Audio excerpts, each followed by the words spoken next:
उपेंद्र कुशवाहा इस बार नहीं जा पाएंगे राज्यसभा।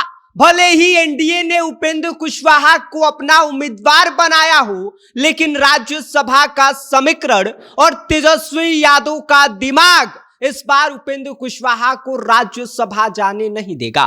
उपेंद्र कुशवाहा इस वक्त 3-5 के लफड़े में उलझते हुए दिखाई दे रहे हैं। एक तो 5 नंबर के उम्मीदवार और ऊपर से 3 विधायकों का कम समर्थन। क्या होगा उपेंद्र कुशवाहा के साथ? तेजस्वी यादव मारेंगे बाजी या उपेंद्र कुशवाहा करेंगे कोई बड़ा खेला? क्या कुछ होगा राज्यसभा के चुनाव में? आज हम इसी पर विस्तार से बात करेंगे, लेकिन उससे पहले नमस्कार, मेरा नाम विष्णु है और आप देख रहे हैं जनता जंक्शन। बिहार की राजनीति में इन दिनों राज्यसभा चुनाव को लेकर जबरदस्त हलचल दिखाई दे रहा है। सत्ता पक्ष हो या विपक्ष, हर कोई अपनी अपनी गोटियां फिट करने में लगा है। लेकिन सबसे ज्यादा चर्चा अगर किसी नाम की हो रही है तो वो है उपेंद्र कुशवाहा। वजह साफ है कि क्या उपेंद्र कुशवाहा दोबारा राज्यसभा जा पाएंगे, क्योंकि राज्यसभा जाने का उनका रास्ता इस बार इतना आसान नहीं दिखाई दे रहा है।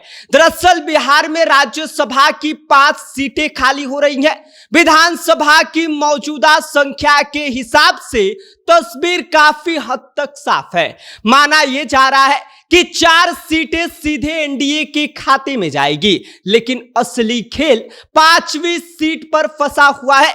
यही सीट अब बिहार की सियासत का सबसे बड़ा रण क्षेत्र बन गया है। एनडीए ने इस सीट के लिए उपेंद्र कुशवाहा को उम्मीदवार बनाया है, लेकिन समस्या यह है कि जीत के लिए जो आंकड़ा चाहिए वो अभी एनडीए के पास पूरा नहीं है। राज्यसभा चुनाव में एक सीट जीतने के लिए 41 विधायकों का समर्थन जरूरी है, जबकि एनडीए के पास फिलहाल 38 विधायक हैं। यानी कि उपेंद्र कुशवाहा को जीत के लिए कम से कम 3 अतिरिक्त वोट चाहिए। अब जरा दूसरी तरफ की तस्वीर भी आप देख लीजिए। महागठबंधन के पास करीब 35 विधायक है। इसके अलावा असदुद्दीन ओवैसी की पार्टी एआईएमआईएम के 5 विधायक और बसपा का 1 विधायक, और इन सभी लोगों के वोटों को एकजुट कर दिया जाए तो समीकरण पूरी तरह से बदल जाएगा। और यहीं से कहानी में एंट्री होती है असदुद्दीन ओवैसी की।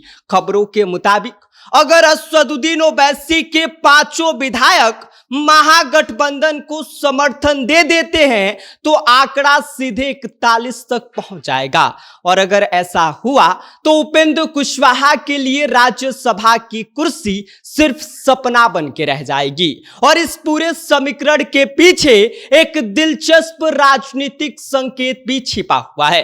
कुछ दिन पहले एआईएमआईएम के बिहार प्रदेश अध्यक्ष अख्तरुल इमान तेजस्वी यादव से मुलाकात करते हैं। भले ही यह मुलाकात औपचारिक बताई गई हो, लेकिन राजनीतिक गलियारों में इसे साधारण मुलाकात नहीं माना जा रहा है। यह मुलाकात आने वाले समर्थन का संकेत हो सकता है।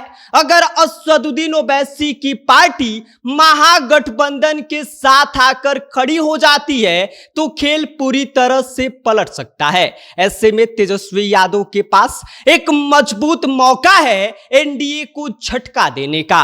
राजनीति में नंबर ही असली ताकत होते हैं और फिलहाल नंबर के गेम में उपेंद्र कुशवाहा थोड़े से कमजोर नजर आ रहे हैं। अगर एनडीए को अतिरिक्त समर्थन नहीं मिला तो उनका राज्यसभा जाना मुश्किल ही नहीं, लगभग नामुमकिन हो सकता है। अब सबकी नजरें एक ही सवाल पर टिक गई हैं कि क्या असदुद्दीन ओवैसी का समर्थन तेजस्वी यादव को मिलेगा, और अगर मिला तो उपेंद्र कुशवाहा की राज्यसभा की उम्मीद यहीं पर खत्म हो जाएगी। बिहार की सियासत में अगले कुछ दिन बेहद दिलचस्प रहने वाले हैं, क्योंकि 5वीं सीट का फैसला सिर्फ एक चुनाव नहीं बल्कि आने वाले राजनीतिक समीकरणों की दिशा भी तय कर सकती है।